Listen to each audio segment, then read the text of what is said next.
नमस्कार फ्रेंड्स, हमारी एनसीईआरटी ज्ञान धारा सीरीज के अंतर्गत आज हम लोग देखने वाले हैं नई वाली जो हिस्ट्री की एनसीईआरटीज है उसका 6 क्लास वाली एनसीईआरटी का चैप्टर नंबर 6।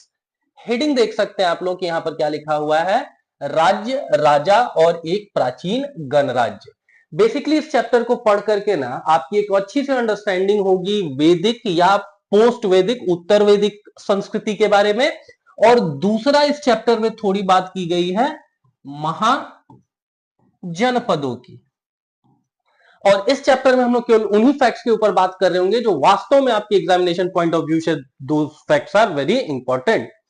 आइए देखते हैं क्या लिख रखा है। अच्छा, मेंटरशिप क्यों चाहिए होता है sometimes even to study NCERT? Because देखिए यहां पर क्या लिख रखा है कि कुछ राजा संभवतः जन यानी लोगों के द्वारा चुने जाते थे। अब इसमें यह नहीं लिखा हुआ है कि भाई ये उत्तर वैदिक कालखंड की बात की जा रही है या पोस्ट वैदिक, आपको वैदिक या पोस्ट वैदिक की बात की जा रही है, ये बातें नहीं बताई गई है। और पहली लाइन देखेंगे क्या लिख रखा है कि जो राजा होते थे ना संभवतः जन यानी लोगों के द्वारा चुने जाते थे। ये लाइन एप्लीकेबल है किसके लिए? तो ऋग्वैदिक राजाओं के लिए। पोस्ट वैदिक आते आते जो राजा का पद था वो अब वंशानुगत होता चला गया। वंशानुगत होता चला गया इट सिंपली मीन्स, ऐसे समझेंगे कि राजा का बेटा ही अब राजा बनेगा। लेकिन उत्तर वैदिक में आप चले जाएंगे तो उत्तर वैदिक में यू विल बी फाइंडिंग कि राजा उतने स्ट्रॉन्ग, उतने इन्फ्लुएंशियल नहीं होते थे, उतने मजबूत राजा नहीं होते थे। और मजबूत मतलब लोहा और लकड़ी वाला मजबूती नहीं। राजा को अपने छोटे छोटे डिसीजंस के लिए भी अगर लोगों से पूछना पड़ रहा है तो दैट मीन्स उसको वीक राजा कंसीडर किया जाएगा। तो वर्तमान के लोकतंत्र में देखिए एक स्ट्रॉन्ग सरकारें होती हैं जिनके पास स्पष्ट बहुमत होता है, जैसे अभी बिहार में आया, जैसे केंद्र सरकार में, ठीक है, उसमें भी 2014-2019 में क्या हुआ है कि नरेंद्र भाई मोदी को उनको क्या मिला हुआ है, स्पष्ट बहुमत मिला हुआ है। लेकिन 2024 के इलेक्शंस में देखेंगे कि उनकी पार्टी का जो स्ट्रेंथ नंबर है वो बहुमत के आंकड़े 273 से 33 नंबर कम रह गया है। And this is the exact reason कि बड़े फैसले लेने के पहले आपको दूसरे दलों से भी पूछना होगा। And this is the exact reason कि अब वो उतने स्ट्रॉन्ग आपको नहीं कंसीडर किए जाएंगे। Same thing applicable here also. राजा जन यानी लोगों के द्वारा चुने जाते थे, तो आपका चयन अगर मेरे ऊपर डिपेंड करेगा तो हम भी कहीं ना कहीं आपको कंट्रोल करेंगे। और ये सारी कहानी दी गई है ऋग्वैदिक कालखंड की। एग्जाम में पूछते हैं कि राजा जन यानी लोगों के द्वारा कब चुने जाते थे, आपको ये कहानी है ऋग्वैदिक में। और पोस्ट वैदिक आते आते जानना है कि जो राजा का पद था वो वंशानुगत होता चला गया, अर्थात राजा का बेटा ही अब क्या हो रहा है, राजा हो रहा है। ठीक है, इस चीज को ध्यान रखेंगे। ठीक है, 3000 साल पहले राजा बनाने की इस प्रक्रिया में कुछ परिवर्तन दिखाई दिए। ठीक है, अब इस चीज को समझने की जरूरत है कि पोस्ट वैदिक एरा आते आते क्या हुआ है ना। 3000 साल मतलब क्या हुआ? 3000 साल मतलब अपने को समझना है कि 2000 साल अभी के और 1000 बीसी। तो फिर वो चीज सच साबित हुआ ना जो अभी हम लोगों ने बात किया। हम लोगों को पता है कि 1500 बीसी से लेकर के 1000 बीसी तक का जो कालखंड है उसको हम लोग ऋग्वैदिक कालखंड के तौर पर कंसीडर करते हैं। और 1000 से लेकर के लगभग 600 बीसी तक का जो कालखंड है उसको हम लोग कंसीडर करते हैं उत्तर वैदिक एरा के तौर पर। और वही लिख रखा है कि 3000 साल पहले या उत्तर वैदिक के आरंभ में अब राजा बनने की प्रक्रिया में कुछ मूलभूत परिवर्तन दिखाई देने लगे। राजा जो है अब बड़े बड़े यज्ञ इत्यादि का आयोजन करके राजा के रूप में वो प्रतिस्थापित हो गए। अब बड़े बड़े राजाओं का आपको देखने को प्रचलन मिलता है। अगले में आ जाइए, देखिए क्या लिख रखा है। उन बड़े इवेंट्स की चर्चा की गई है जिसके आधार पर राजा का आपको प्रभुत्व बढ़ा। जैसे अभी के समय में समाज में देखेंगे ना तो बोला जाता है कि भाई वो अनंत सिंह साहब वो विधायक बनने के पहले क्या किया, उन्होंने एक भोज किया और भोज में 1000 10,000 20,000 लोगों को खिलाया। तो एक तरीके से समाज में ऐसा बना हुआ है कि जितना ही आप आकर्षक आयोजन करेंगे उतने ही आप प्रतिस्थापित, उतने ही महत्वपूर्ण राजा माने जाएंगे, उतने ही महत्वपूर्ण व्यक्ति माने जाएंगे। Same thing was applicable there also. अब अश्वमेध यज्ञ का आयोजन किया जाता था। भगवान राम की कहानी याद करिए, भगवान राम भी क्या किए हैं, लंका में रावण को मार करके जब आए हैं तो उन्होंने अश्वमेध यज्ञ का क्या किया, आयोजन किया। उसी क्रम में उनके अपने बेटे लव और कुश गलती से वो अश्वमेध के घोड़े को पकड़ लेते हैं। तो अश्वमेध यज्ञ का आयोजन करने का मतलब ये होता था कि भाई एक घोड़ा होगा, उसको छोड़ दिया जाएगा, और जिस जिस राजा के राज्य से वो चीजें गुजरेंगी, अगर राजा ने आपके घोड़े को पकड़ लिया तो दैट मीन्स आपकी संप्रभुता, आपकी शक्ति, आपके पावर को हम चैलेंज कर रहे हैं, आपको आके मेरे से लड़ना होगा। लेकिन अगर आपने शांतिपूर्वक मेरे घोड़े को अपने राज्य से जाने दिया तो इसका सीधा साफ फिर यह है कि आप मेरी संप्रभुता स्वीकार करते हैं, आप अपने को मेरे अधीन देखते हैं, आप मानते हैं कि आप मेरे जितना ताकतवर नहीं है। वही लिख रखा है कि अगर घोड़े को आपने जाने दिया तो मतलब जो भी अश्वमेध यज्ञ का आयोजन कर रहा है वो आदमी, वो राजा ज्यादा शक्तिशाली माना जाएगा।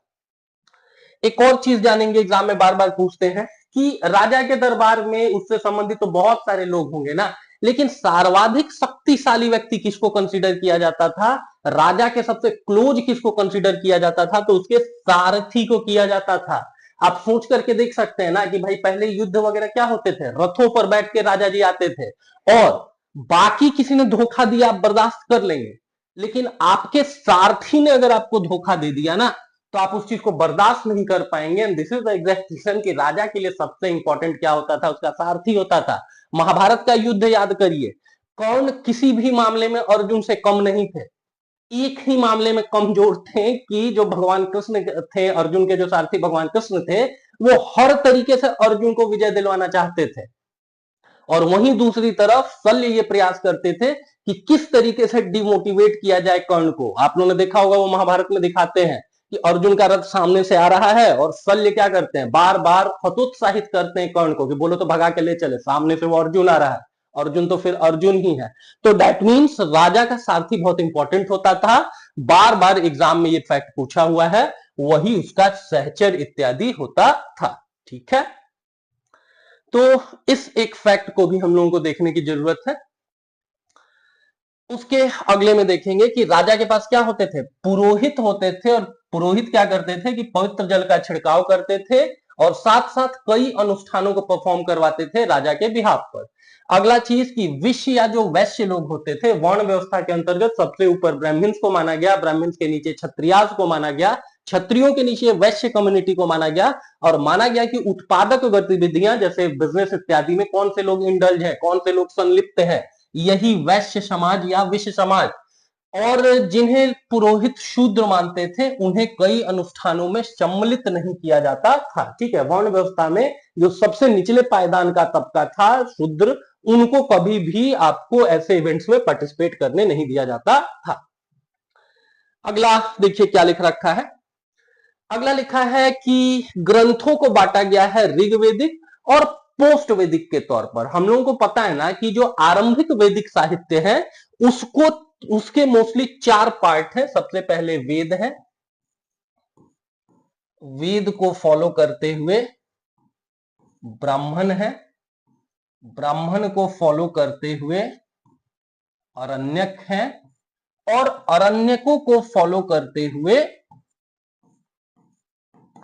उपनिषद है। ठीक है, यही क्रम है। सबसे पहले हिंदुओं ने सनातन संस्कृति में किस ग्रंथ की रचना की गई है, तो वेदों की रचना की गई है। अच्छा, कई बार क्या होता है ना कि किताबों का एक्सप्लेनेशन करना पड़ता है। जैसे आप सोच के देखिए कि कई बार हिंदू समाज में प्रिवेलेंट तथ्य यह है कि झूठ बोलना सबसे बड़ा महापाप है, आत्महत्या सबसे बड़ा महापाप है, चोरी करना सबसे बड़ा महापाप है। तो वैदिक साहित्य में अगर इस तरीके से 4 लाइंस लिख दी गई तो एक आम आदमी कंफ्यूज हो जाएगा कि भाई सबसे बड़ा पाप क्या है, आत्महत्या करना है या झूठ बोलना है या क्या है। तो वेदों का एक्सप्लेनेशन दिया गया है ब्राह्मण किताबों में। ठीक है, फिजिक्स में एक बहुत डिफिकल्ट सी किताब आती है ईरोडोव, आप जाकर के मार्केट में देखिए, उस ईरोडोव में इतने कठिन प्रश्न पूछे गए हैं फिजिक्स के कि उनके बहुत सारे सॉल्यूशंस मार्केट में अवेलेबल हैं। वैसे ही आप मान सकते हैं कि जो वैदिक किताबें हैं उनका एक तरीके से सॉल्यूशन, उन्हीं की बातों को और डिटेल में एक्सप्लेन किया गया है, उनकी व्याख्या की गई है ब्राह्मण किताबों में। अरण्य मतलब होता है जंगल।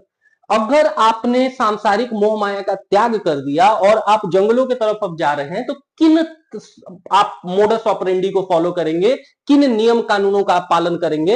अरे भाई, आप जंगल जा रहे हैं तो दैट मीन्स आप ईश्वर की आराधना में अपना मैक्सिमम समय आपको व्यतीत करना चाहिए। ये नहीं कि वहां पे भी 4 टाइम खा रहे हैं और दिन भर पड़े रह रहे हैं। ईश्वर छोड़िए, मक्खी आपके पास नहीं आएगी। ठीक है, and this is the exact reason कि अरण्यक किताबों में बताया गया है कि अगर आप जंगल की तरफ जा रहे हैं, सन्यासी बनने सोच रहे हैं, तो कौन कौन सी चीजों का आपको त्याग करना होगा। आपका आदर्श जीवन कैसा होना चाहिए। और फिर आखिर में लिखे गए हैं उपनिषद। इसी के साथ जो आपको ऑथेंटिक जो प्रमाणिक वैदिक साहित्य है उनका अंत हो जाता है। इसीलिए उपनिषदों को और किस नाम से जाना जाता है, इनको और एक नाम से जाना जाता है जिसको कहते हैं आपको वेदांत। वैदिक ऑथेंटिक टेक्स्ट का अंत हो गया and this is the exact reason कि टर्म हम लोग यूज करते हैं वेदांत। अब आगे बात करते हैं। देखिए क्या लिख रखा है कि ऋग्वेद के बाद रचे होने के कारण बाकी जो ग्रंथ हैं वो उत्तर वैदिक ग्रंथ कहलाए। याद रखेंगे हमेशा कि ऋग्वेदिक साहित्य के तौर पर केवल एक पुस्तक को हम लोग लेते हैं विच इज ऋग्वेद। ऋग्वेद के अतिरिक्त ये 3 वेद, सामवेद हो गया, उसके अतिरिक्त यजुर्वेद हो गया, ठीक है। तो बाकी जो 3 वेद हैं उन, अथर्ववेद हो गया, उन 3 वेदों को प्लस ब्राह्मणों को और प्लस अरण्यक को और प्लस उपनिषद को हम लोग कंसीडर करते हैं किसमें, उत्तर वैदिक ग्रंथों में। यहां केवल सामवेद, यजुर्वेद और अथर्ववेद लिख रखा है, लेकिन एग्जाम में पूछे कि ब्राह्मण, अरण्यक और उपनिषदों की रचना किस समय की गई है, तो ये भी उत्तर वैदिक कालखंड के हैं। अभी हम आपको क्या बताएं कि ब्राह्मण किताबों में वैदिक टेक्स्ट का, वैदिक बातों की व्याख्या की गई है। तो यहां पर तो क्लियरली लिख रहा है ना, ये तो लॉजिकल रीजनिंग का प्रश्न हो गया कि अथर्ववेद, सामवेद और यजुर्वेद ये लिखे गए हैं उत्तर वैदिक। तो पहले किताब लिखेंगे तब तो उसको चीजों को एक्सप्लेन करेंगे ना। And this is the exact reason कि आपको सामवेद, यजुर्वेद, अथर्ववेद और बाकी आपको ब्राह्मण और अरण्यक भी बाद में ही लिखे गए हैं, उपनिषद भी उत्तर वैदिक कालखंड में ही लिखे गए हैं।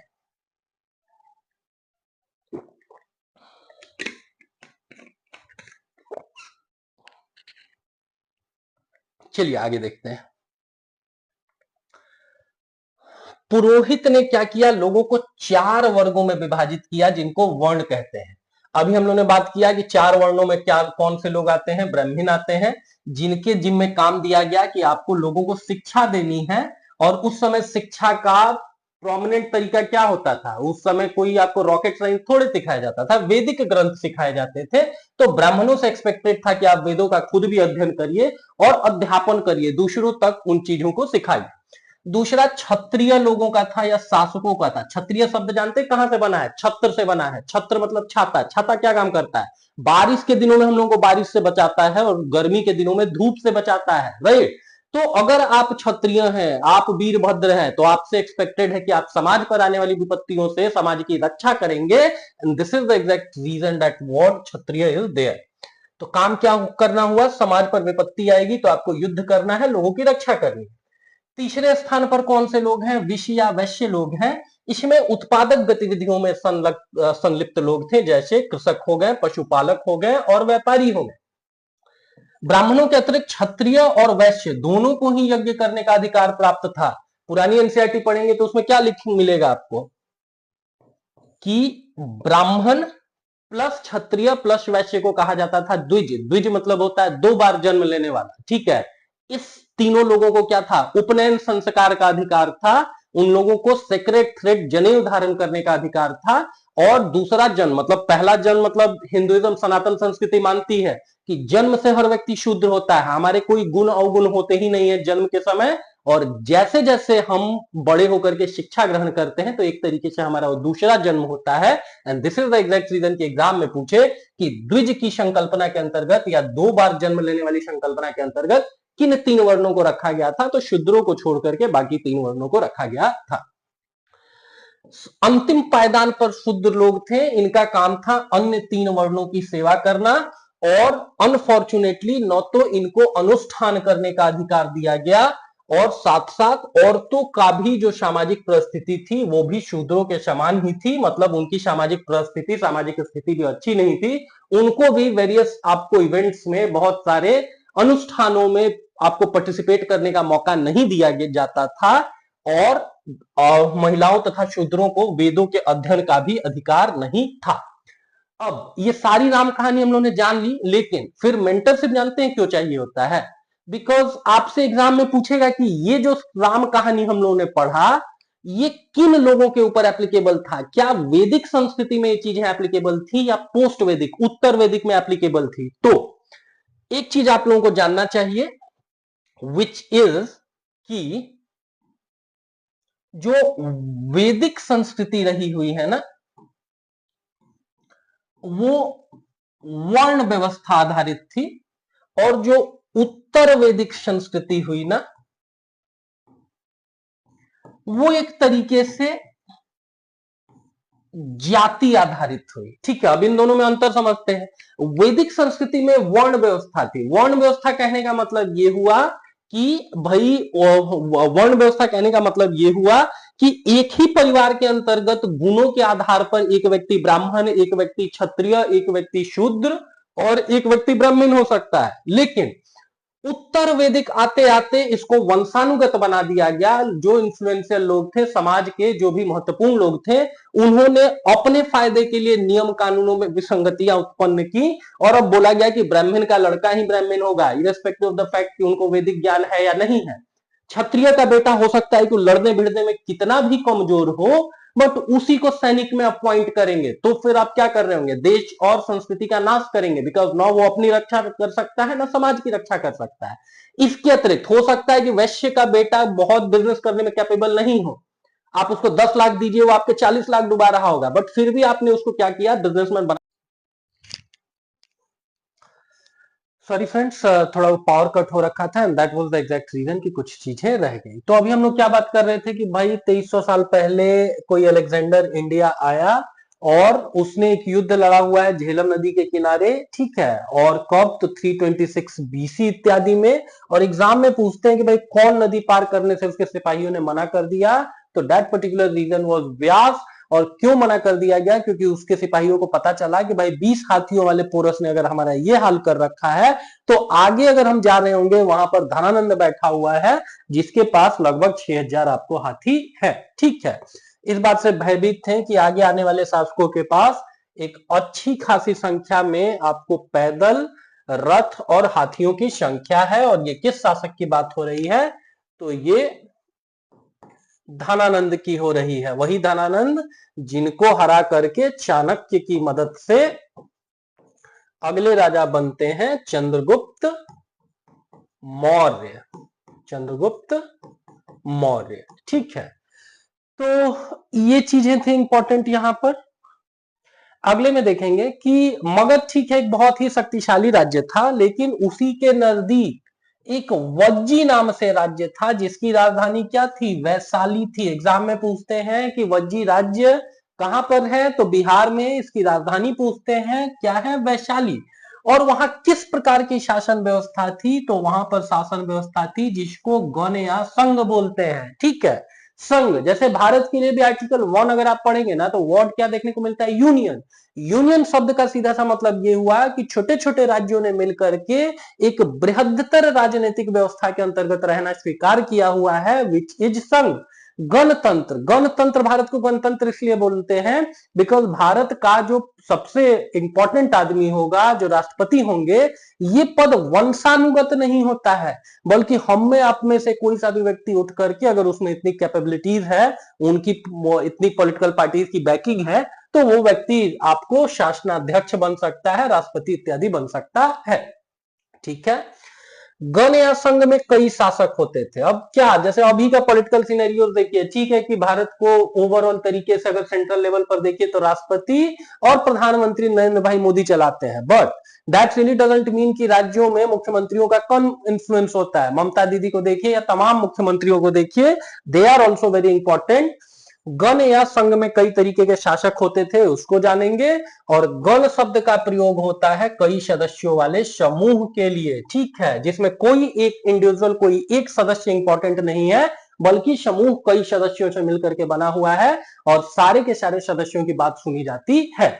जैसे जो वंशानुगत शासन व्यवस्था होगी, उसमें क्या होगा, राजा सर्वे सर्वा होगा, उसको जो इच्छा करेगी, जिस पर आक्रमण करना होगा वो करेगा। लेकिन गणतंत्र में सारे लोगों की बात, बहुत सारे लोगों की बात इत्यादि सुनी जाती है।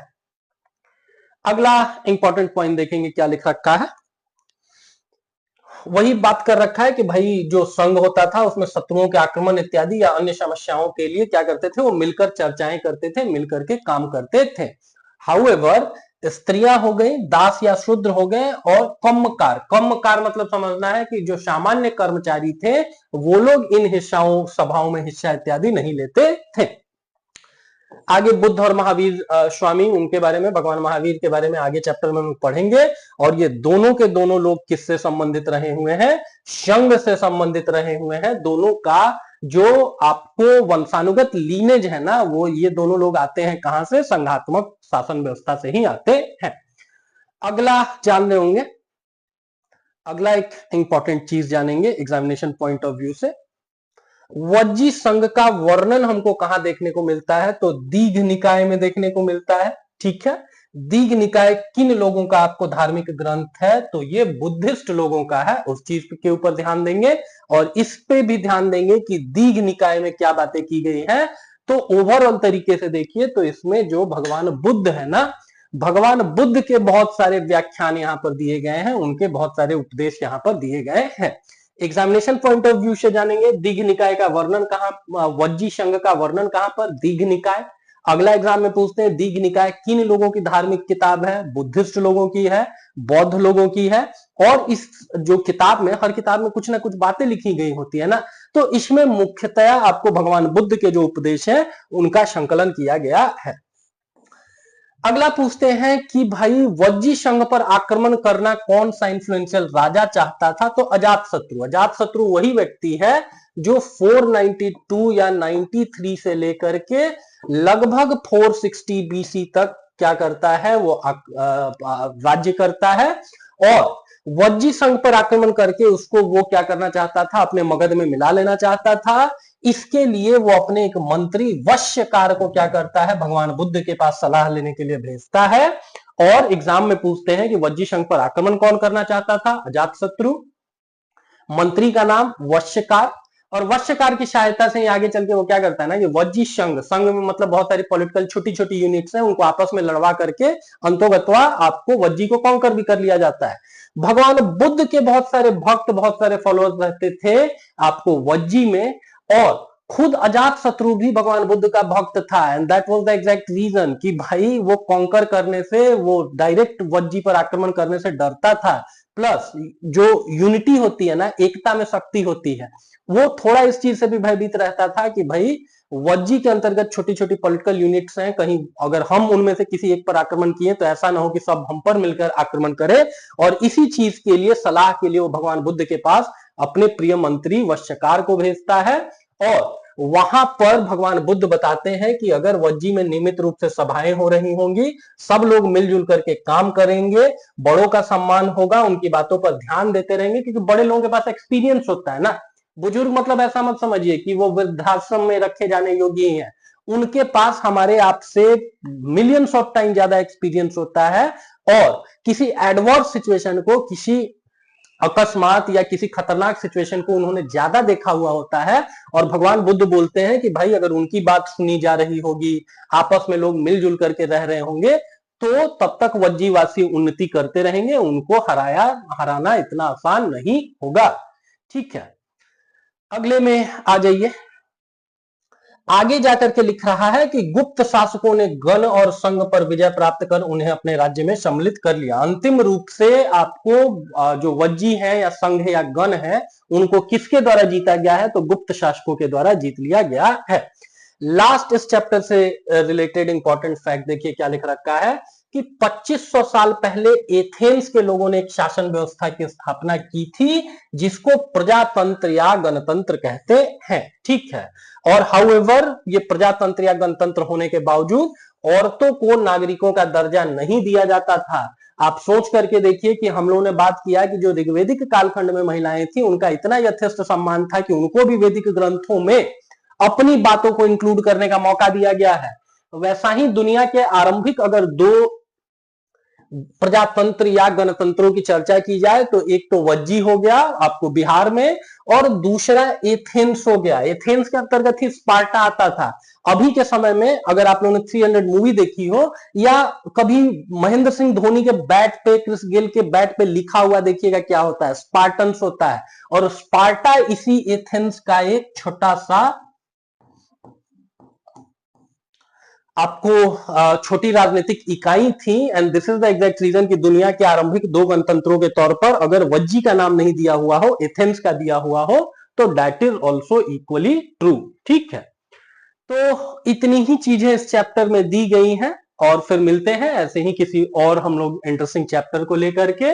तब तक अगर हमारा ये प्रयास आपको अच्छा लगा, आपको लगा कि भाई एनसीईआरटी को शब्द बाय शब्द जो भी इंपॉर्टेंट चीजें हम लोगों ने न सिर्फ आपको बताई, बल्कि उसके इर्द गिर्द के भी एग्जामिनेशन पॉइंट ऑफ व्यू से जो भी इंपॉर्टेंट चीजें हैं उनको भी हम लोगों ने देखा हुआ है, तो इट्स हम्बल रिक्वेस्ट कि आप एक बार हमारे चैनल को सब्सक्राइब कर लेंगे। Thank you.